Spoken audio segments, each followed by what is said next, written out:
He walked into Judge Judy's courtroom with a smug grin, waving his father's money like it was a weapon. Then he leaned forward and said the unthinkable. "I can get you fired." The room froze. Cameras kept rolling. Everyone waited for Judge Judy to explode.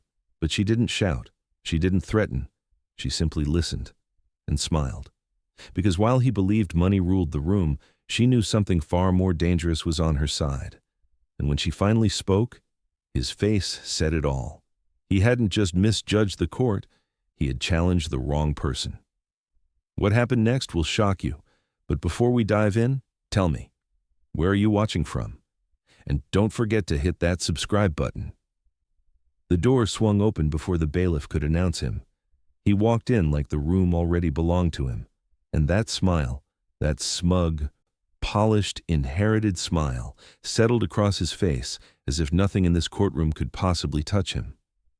The camera would have panned slowly, tracking the billionaire's son as he strode forward with the relaxed confidence of someone who never heard the word no. His shoes barely made a sound on the polished floor, but his presence did. Even the audience shifted, recognizing that particular breed of entitlement, loud even in silence.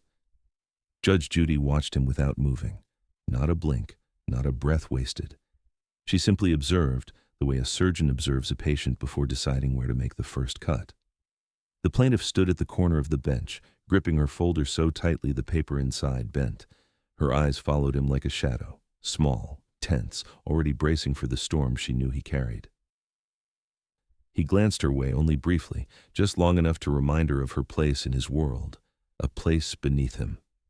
He took his seat with a casual drop of weight, leaning back, arms open, legs stretched out, posture designed to claim space that was never his to begin with. Then came the smirk. The courtroom lights caught it just right, turning the edge of his grin into something sharp. Judy noticed everything. The way he scanned the cameras first, the people second, and the judge last.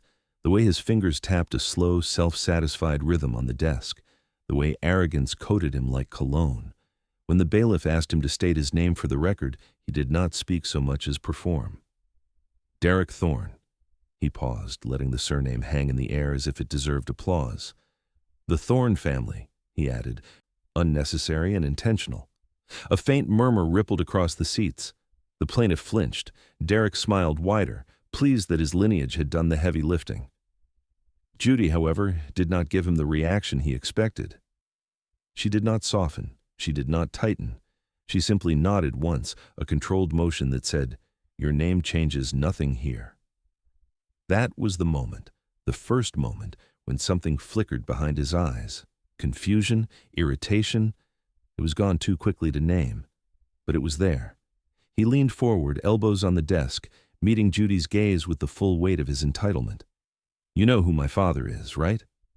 His tone was velvet over steel, a threat disguised as small talk. Judy did not blink. "Do you know who I am?" she replied. A quiet laugh escaped him, but it was too thin, too rehearsed. The defendant shifted back in his seat again, forcing his smile to return, as if plastering it on could hide the tremor underneath. But that smile, that stubborn, confident smile, was already cracking, even if he could not feel it yet. He inhaled slowly, preparing his next line. And Judge Judy leaned in first, her voice low enough to cut. "Son, you just made your first mistake." The envelope hit the desk with a soft thud, not loud, deliberate, the kind of sound meant to travel farther than noise should. Judge Judy's eyes didn't move at first. The billionaire's son sat back, folding his arms, watching her reaction like a child waiting to see if a match he lit would start a fire. His smile had changed, less smug, more daring, the expression of someone who believed consequences only existed for other people. The envelope sat between them like a dare, a thick cream-colored rectangle, its edges embossed, the kind of stationery that whispered wealth even before it was opened. He nudged it closer with 2 fingers, a gesture meant to look casual. It wasn't. Everyone could see it, the calculated arrogance, the expectation that his money would do what his arguments couldn't. The audience murmured, the plaintiff stiffened, her breath catching audibly. Her eyes darted between the envelope and Derek, searching for any version of reality where this moment did not end badly. Derek leaned forward, voice low and coated in false humility. I just thought it might help move things along. He said it with a polite shrug, but the sparkle in his eyes betrayed him. He wanted the cameras to catch this. He wanted them to see how unshakable he believed he was. Judy finally lifted her gaze, not fast, not slow, controlled, the kind of movement that made the room colder by just a few degrees. Mr. Thorne, she said, her tone flat as polished marble, what exactly do you think this is? The question was not curiosity. It was an invitation to hang himself. Derek smiled wider, attempting charm, though sweat formed subtly at his temple. Just paperwork. My legal team thought you might want a review. Your legal team, Judy repeated, believes envelopes are placed on my bench by defendants during proceedings? He blinked. Once. Twice. The confidence he manufactured this morning was starting to lose its shine. The plaintiff spoke quietly, her voice trembling, yet earnest. He did the same thing with me. Showed up with money. Told me problems disappear if you know the right price.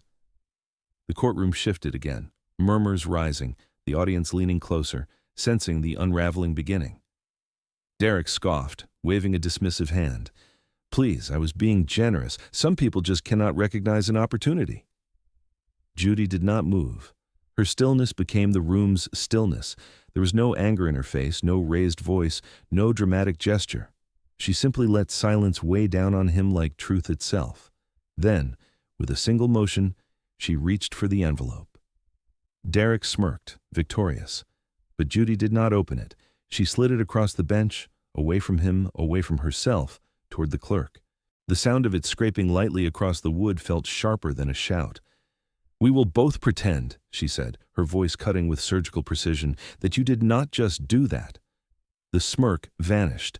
Air tightened. Someone in the audience whispered, "Oh, he's done."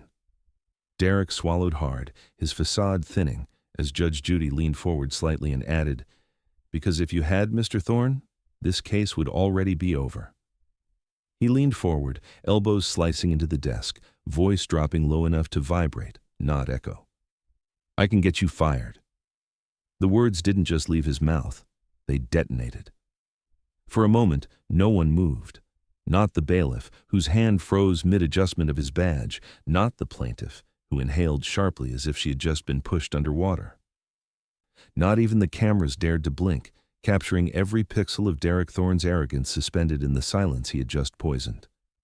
Judge Judy did not react in the way anyone expected. No raised voice, no snapping retort, no flash of anger. Instead, she sat perfectly still, the kind of stillness that made the air feel suddenly heavier, as though gravity had shifted its attention and chosen him.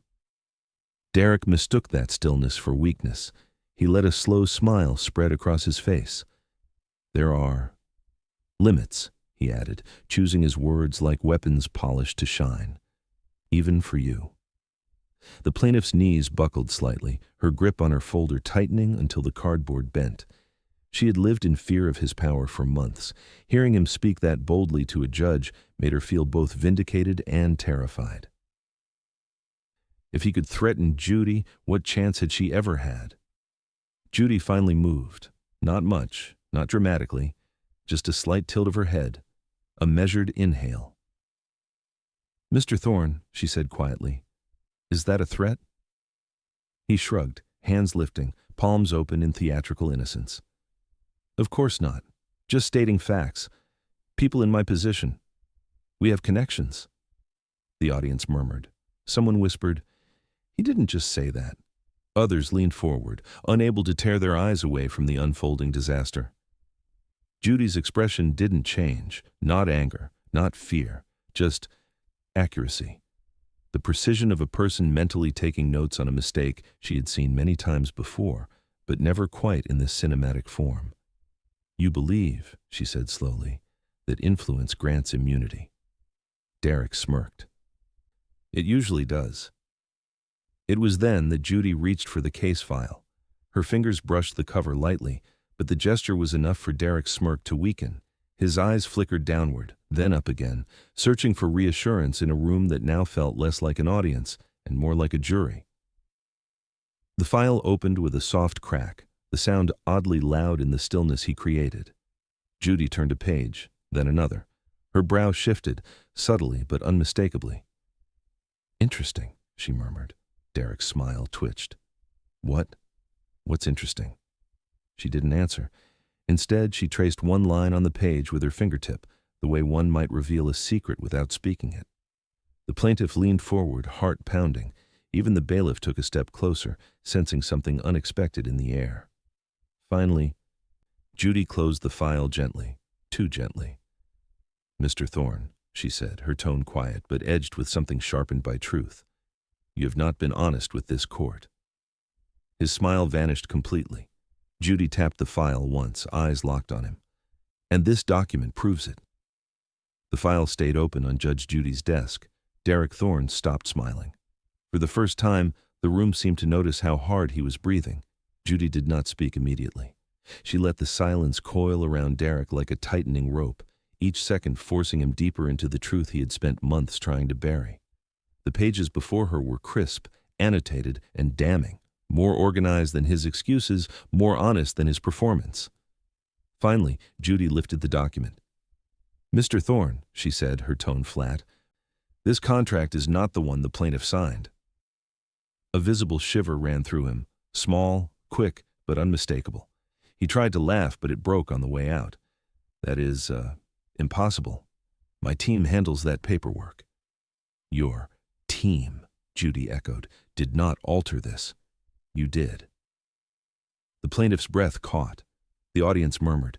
Derek blinked rapidly, searching for a lie he had not already used. I do not handle contracts personally," he stammered, the rhythm of confidence slipping like water through cupped hands. "I barely even read them." "Interesting," Judy replied, sliding the document closer to him, "because this amendment is in your handwriting." The bailiff stepped forward, placing the plaintiff's original version next to the altered one. The differences were not subtle, not accidental, not defendable.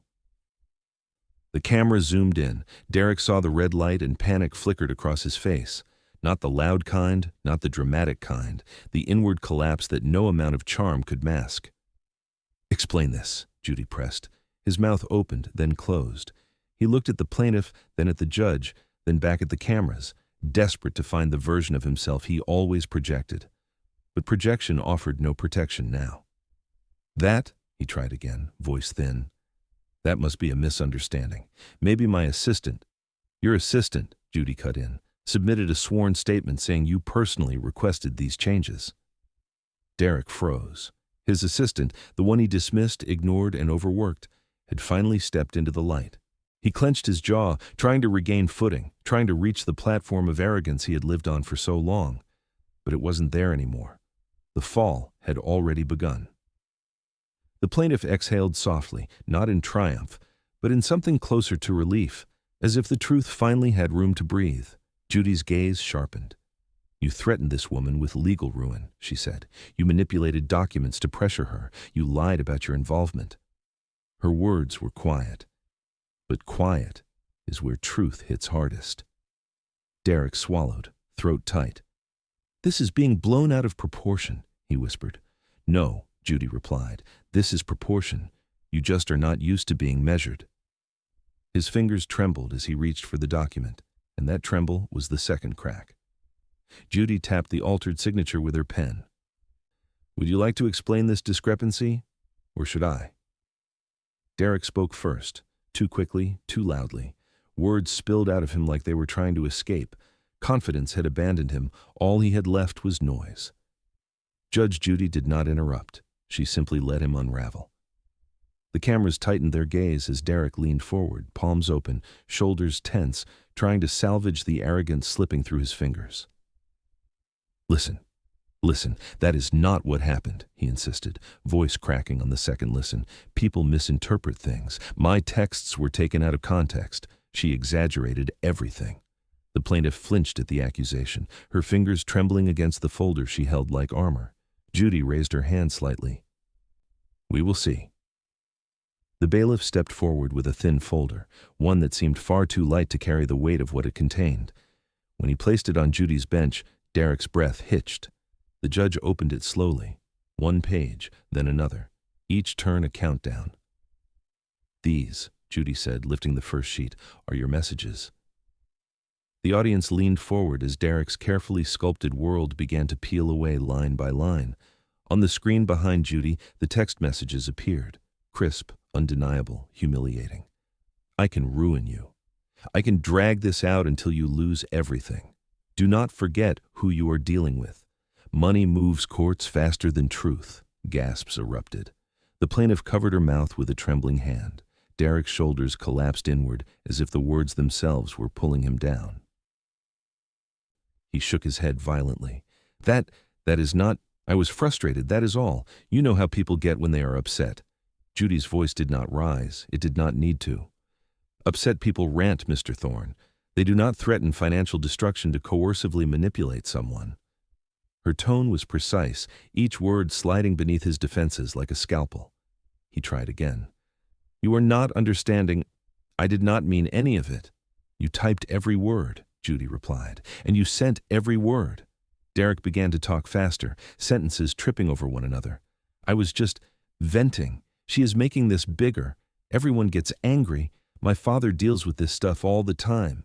The plaintiff suddenly found her voice. "Your anger almost cost me my home." Her words cut deeper than Judy's. Not because they were loud, but because they were true. Derek stopped talking. Not out of respect, but because there were no lies left that the room would believe. "Mr. Thorne," Judy said, her eyes narrowing just slightly. "You wanted attention." A beat of silence stretched. "Well," she added, "now you have it."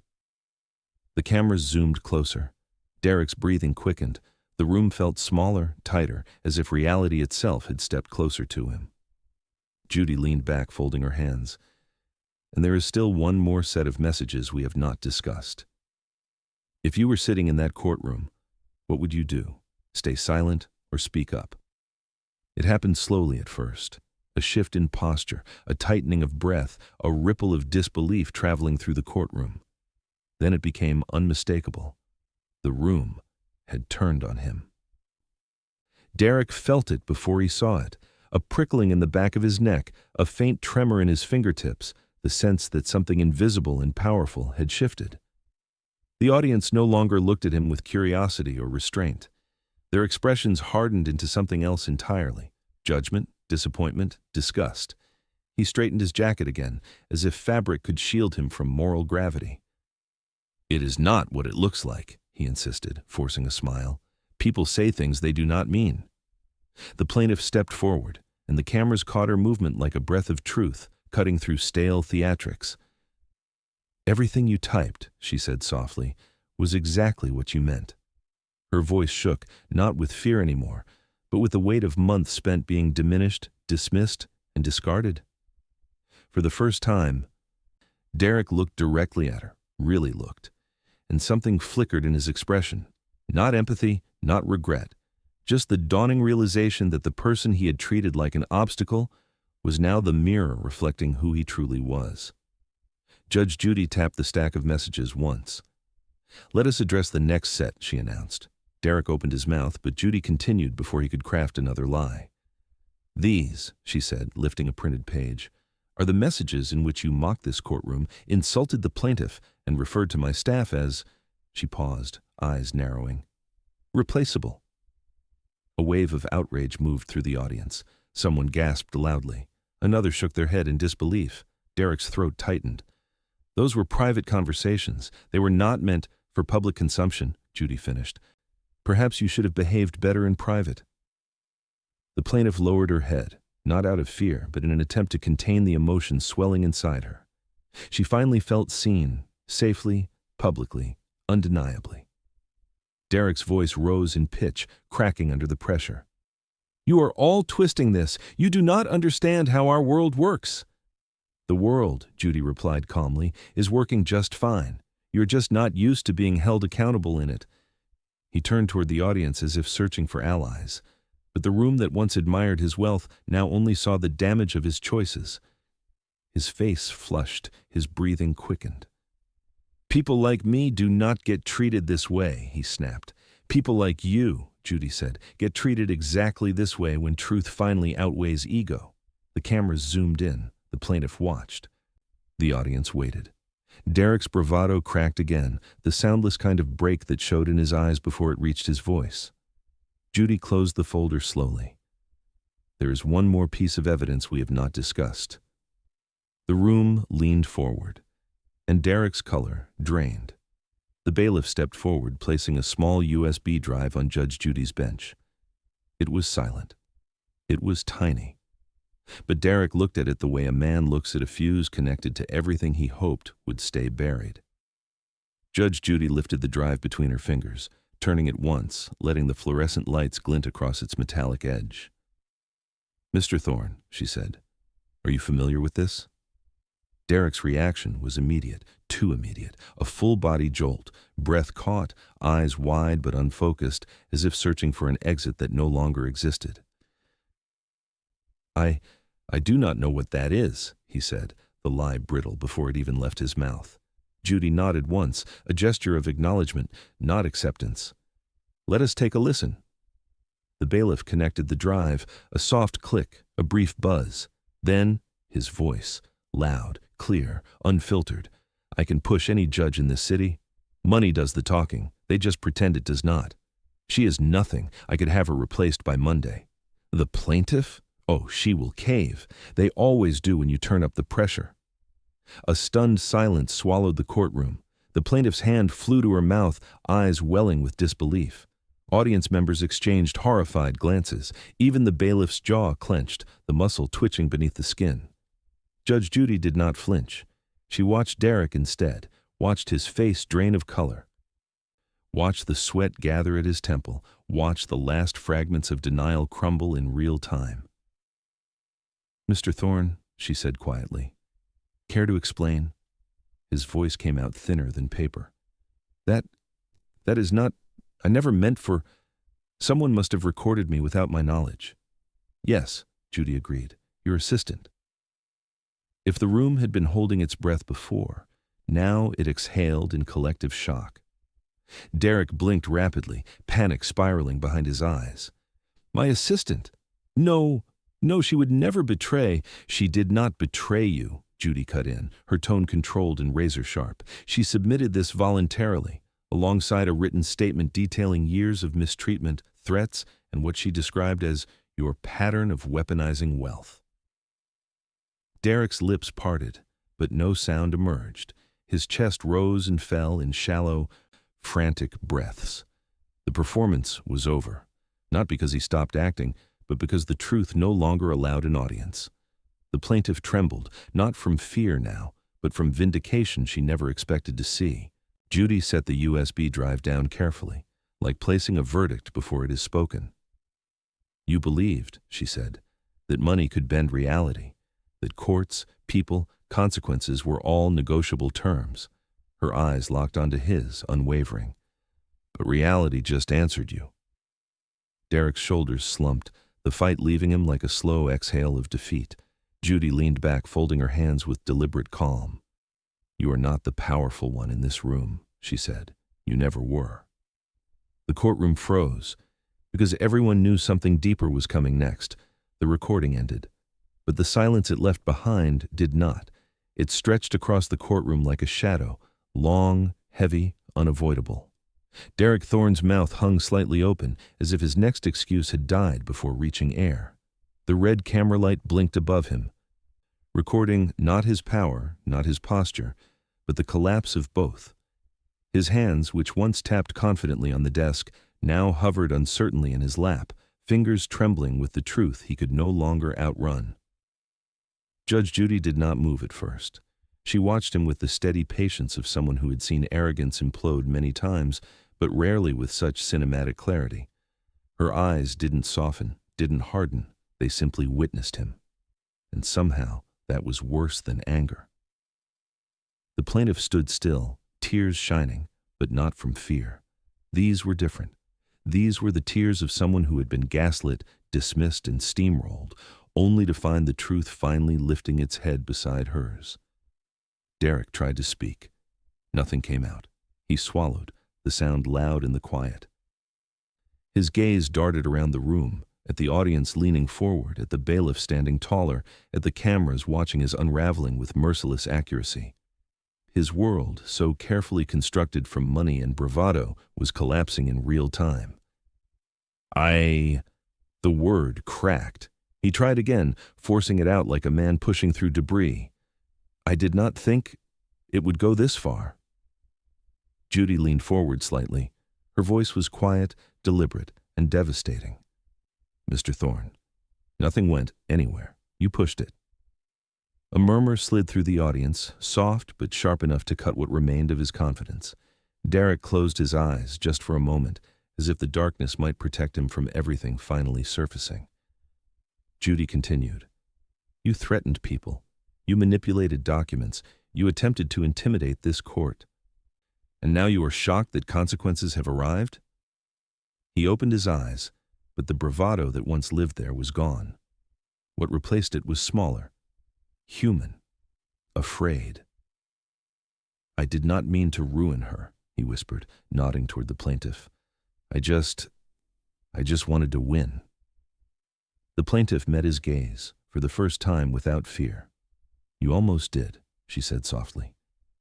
That single sentence hit him harder than anything Judy had spoken. Derek's shoulders curled inward, as if trying to protect a version of himself he no longer recognized. The once confident heir now looked like a child caught in the very storm he created. Judy folded her hands. Mr. Thorne, she said, this is not the end of your fall. This is the beginning of your understanding. His breath shook. He looked at her, eyes wet, not with tears he would allow to fall, but with a truth he could no longer deny. This cannot be happening, he murmured. It is, Judy replied, and we are not finished. She reached for a second folder, thinner, darker, and somehow heavier. Let us continue. Do you think remorse should ever erase guilt, or does justice demand accountability no matter what? He tried to sit up straighter, tried to breathe normally, tried to gather whatever scraps of arrogance he had left, but fear had already taken its seat beside him. Derek Thorne had never been small in a room. He had always filled whatever space he walked into, money, ego, entitlement expanding like steam. But now his shoulders curled inward, shrinking him inch by inch. His designer suit, once worn like armor, now hung on him like fabric he didn't deserve. Judge Judy watched as he attempted to reclaim confidence, the way a drowning man tries to reclaim air. You look unsettled, she observed quietly. I'm just frustrated, he managed, forcing a thin smile. All of this makes me look like some kind of villain. Judy raised a brow. A villain? Or a man confronted with his own behavior? The words landed with surgical precision. Derek flinched. He tried to redirect. I was venting. People vent. My messages were private. My comments were jokes. Threats, Judy corrected, not jokes. The audience murmured in agreement. The plaintiff nodded softly, gripping the stand not for protection anymore, but because the release of truth had left her legs weak. Derek shook his head, his voice slipping into a desperate rhythm. My father taught me to be assertive, to push back, to never let anyone take advantage. This, Judy said, is not assertiveness. This is cruelty. The plaintiff swallowed, then spoke with quiet conviction. He didn't just push back, he pushed me under. Derek's facade cracked again, this time visibly. His jaw tightened, but his eyes glistened with something he refused to name. He pressed a fist lightly against his mouth, as though trying to stop more truth from escaping him. I didn't think she'd take it so seriously, he muttered, voice trembling. People push each other in business all the time. That's how it works. That is how you work, Judy replied, because no one has ever told you no. The silence that followed was not empty. It was revelation. Derek slowly lowered his hand. I just wanted to win. And what? Judy asked, leaning in. Did you think you'd win? Respect? Compliance? Fear? Because from where I sit, you didn't win anything. You lost your integrity one message at a time. His breath hitched. Integrity. A word he had never needed, until suddenly he realized he did not have it.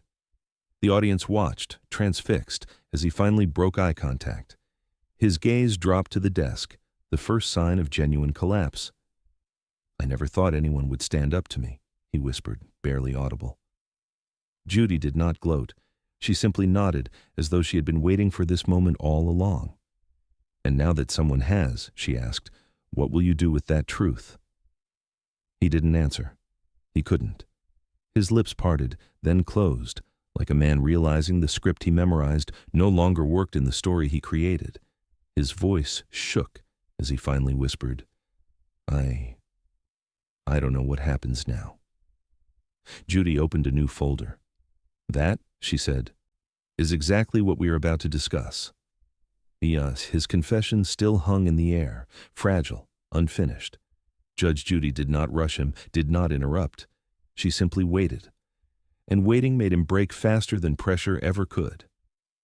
Derek Thorne stared at the desk as though the wood grain held answers he had never bothered to seek. His breath trembled. His shoulders sagged under the weight of something heavier than judgment, truth, finally demanding its due. Mr. Thorne, Judy began, her voice level, I asked you a question. Why did you believe you could threaten people without consequence? He opened his mouth, but nothing came out. Not arrogance, not deflection, not charm, just silence. For a man who lived his life above others, silence was the rarest and most dangerous territory. The plaintiff watched him with a mixture of caution and curiosity. She wasn't ready to forgive, but she felt the shift, an emotional quake shaking the ground beneath his entitlement. Finally, Derek spoke. My father, he whispered, the words scraping out of him. He never listened unless I made noise, unless I made trouble. Judy didn't blink. Go on. He dragged a hand through his hair, the gesture frantic, boyish, unbecoming of the polished heir who had entered this courtroom hours ago. When I was younger, he said, voice cracking, my father only paid attention when I caused problems, when I pushed people, when I made myself big. The admission dropped into the courtroom like a stone into deep water, quiet but echoing. So I learned, he continued, that fear works, that force gets results, that if you are loud enough, no one leaves you. The plaintiff's eyes softened, but her grip remained firm. She was witnessing the truth behind the cruelty, not excusing it. Derek laughed once, a hollow, broken sound. I never meant to actually hurt her. I just didn't know how to be anything else. I thought winning was the only way to be seen. Judy leaned forward, hands clasped. That, she said gently but firmly, is not an excuse, but it is a truth, and truth is the beginning of accountability. His eyes glistened. He blinked hard, refusing to let himself be seen crying, but emotion leaked through the cracks he could no longer cover. I didn't want to be like him, Derek whispered, but I became worse. The audience fell silent, all judgment momentarily suspended, not forgiven, not forgotten, but understood, if only for an instant. Judy exhaled, the sound soft but final. It takes strength to admit the truth, she said, but strength is not the same as power, Mr. Thorne, and it never was. He looked at her then, truly looked, not at the cameras, not at the audience, but at the one person who had refused to bend to his world. What happens now? He asked, voice barely audible. Judy didn't answer. Instead, she reached for another file, thinner than the rest, yet somehow more dangerous. Her fingers rested on its cover. Now, Judy said, locking eyes with him, you learned something about power you've never been taught. The courtroom braced, because the truth inside that file was about to change everything. Judy placed the thin, dark file on the bench. She didn't open it immediately, and that hesitation made Derek's breath hitch. Some truths announce themselves simply by existing. When she finally lifted the cover, the air in the courtroom tightened as though everyone sensed what Derek somehow already feared. Whatever lay inside had nothing to do with the plaintiff, and everything to do with him. Judy scanned the first page in silence. Her eyes didn't widen, didn't narrow, but the stillness in her expression deepened. Mr. Thorne, she said, voice steady, this file contains a prior complaint. Derek's brows pulled together. Against her? He asked too quickly, too hopefully. No, Judy replied, against you. The words landed like a punch he hadn't braced for. He blinked, confused, then laughed weakly. That's impossible. I've never had a complaint filed against me. My father would have, Judy continued, louder now. Your father filed it. Silence detonated. The plaintiff stepped back, stunned. The audience gasped in a wave, hands covering mouths, eyes widening at the revelation. Even the bailiff's jaw tensed. Derek froze, every atom in his body pausing mid-motion. My father filed a complaint, he repeated, barely above a whisper. Against me? Judy flipped the page, her tone not cruel but unflinching. Yes, a formal statement documenting your pattern of reckless behavior, intimidation tactics, and misuse of the Thorne name. He cited a need to separate the family from his son's escalating conduct. Each word chipped away at him, carving out a truth he had never prepared himself to face. That can't be right, he murmured, voice shaking. He would never, he always defends me. He distances himself when you become a liability, Judy said softly. And unbeknownst to you, Mr. Thorne, he has been doing so for years. Derek's breath faltered. His father, the one he spent his life trying to impress, mimic, live up to, hadn't been shielding him. He had been documenting him, preparing for the day Derek's behavior went public. Preparing for this. The realization hollowed him. Judy continued, the complaint states that your actions, if not addressed, would bring irreparable harm to the family's reputation, that your sense of entitlement posed a growing risk, and that intervention was recommended. Derek's hands trembled openly now. He thought I was dangerous? His voice cracked, raw and unguarded. He thought I was the problem? The plaintiff watched, her anger slowly fading into a sympathy she didn't expect. Pain, real pain, was unfolding in front of her.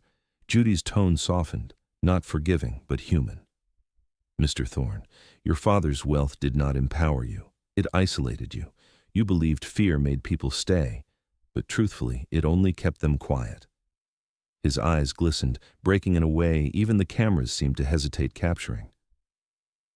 So I was alone this whole time? He whispered. Judy closed the file gently, her voice steady as stone. Mr. Thorne, you were alone long before you walked into this courtroom. The words hung heavy, because for the first time, Derek knew they were true.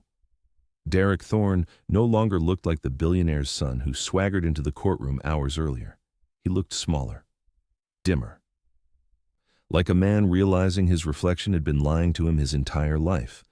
The courtroom's air felt different now, heavy but quieter, as though the room itself was watching him with a new, unsettling kind of curiosity. The bravado was gone. The sharp tongue, the smirk, the practiced charm, gone. What remained was a young man stripped of illusion, facing the wreckage of who he had become. He ran a shaking hand across his face.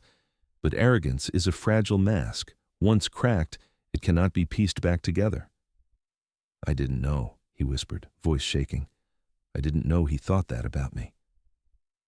Judy didn't answer right away. She let the silence settle, letting him feel the weight of his own words.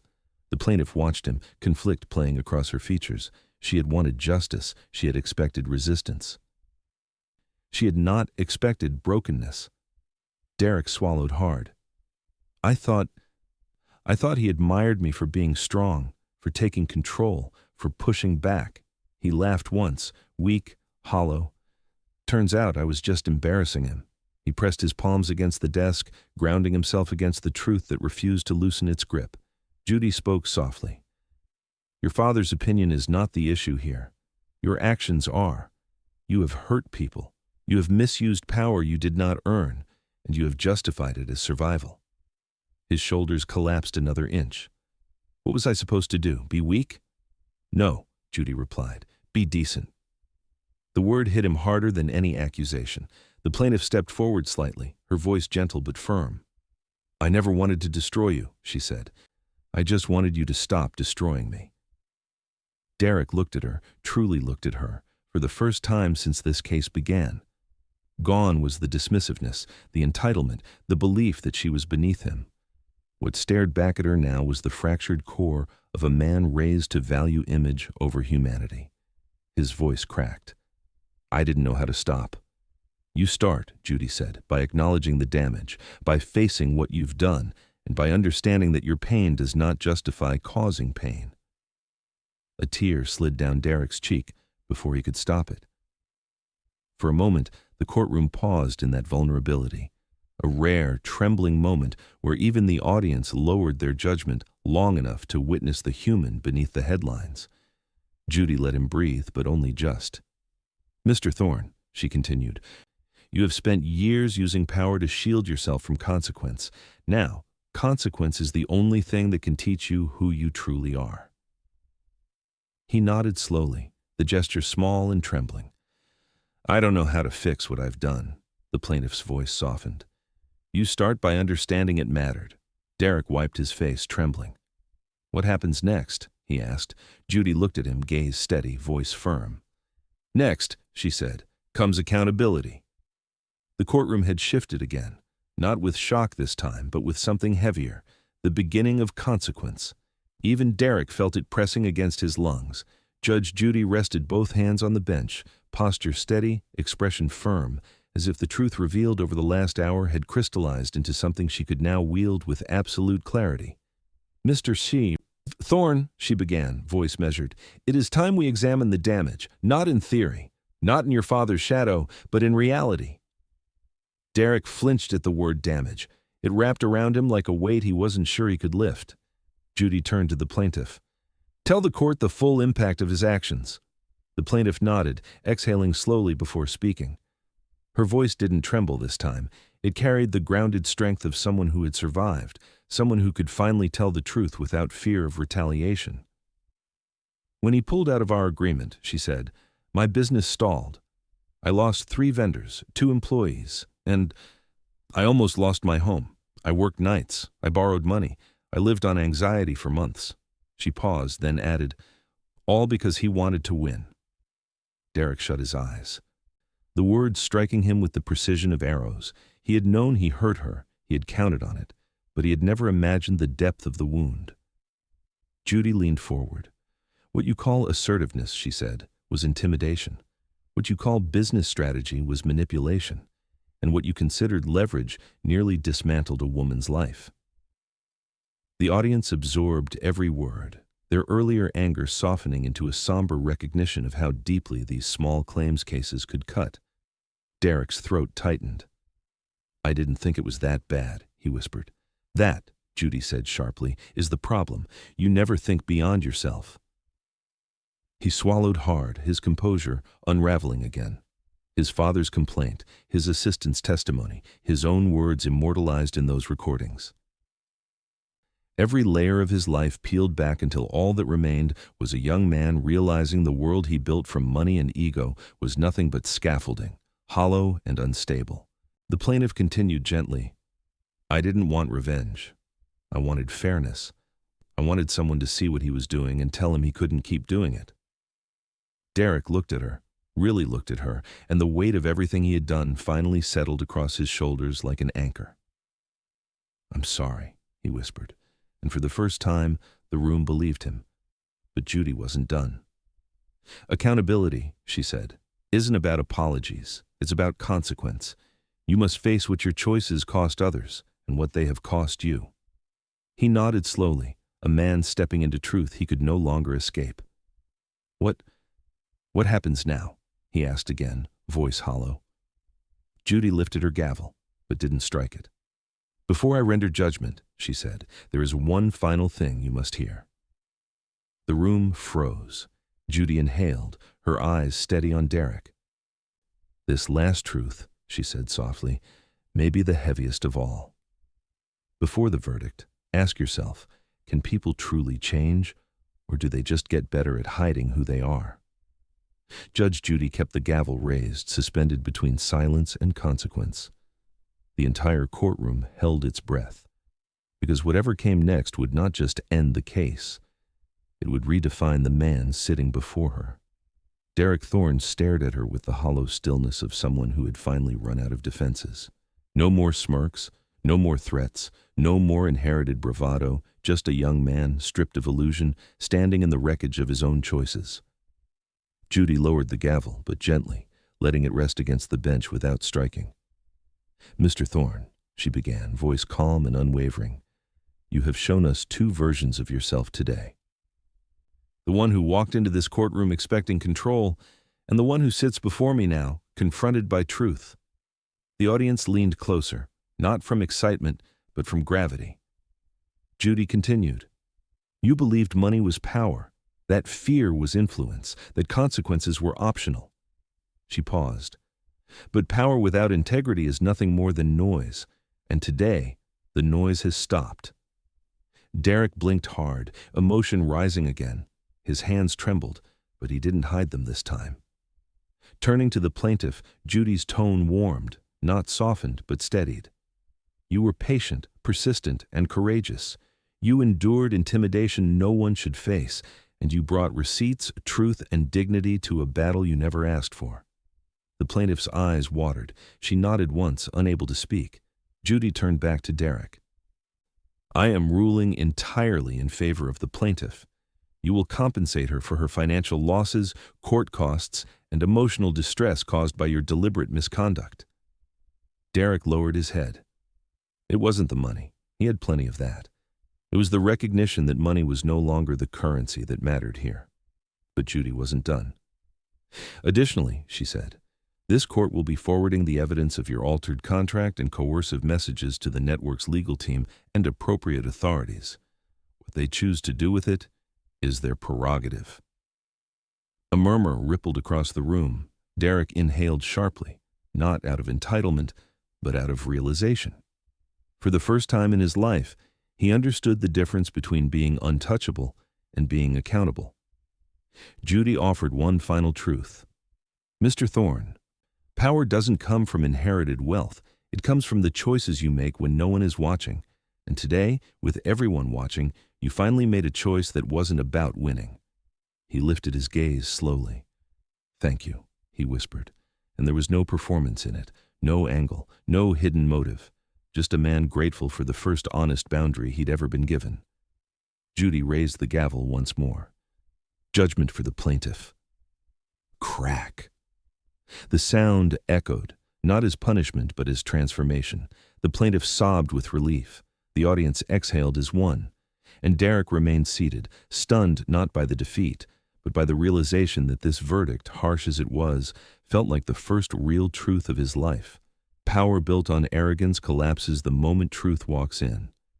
Real power, the kind no one can take from you, comes from humility, accountability, and the courage to change.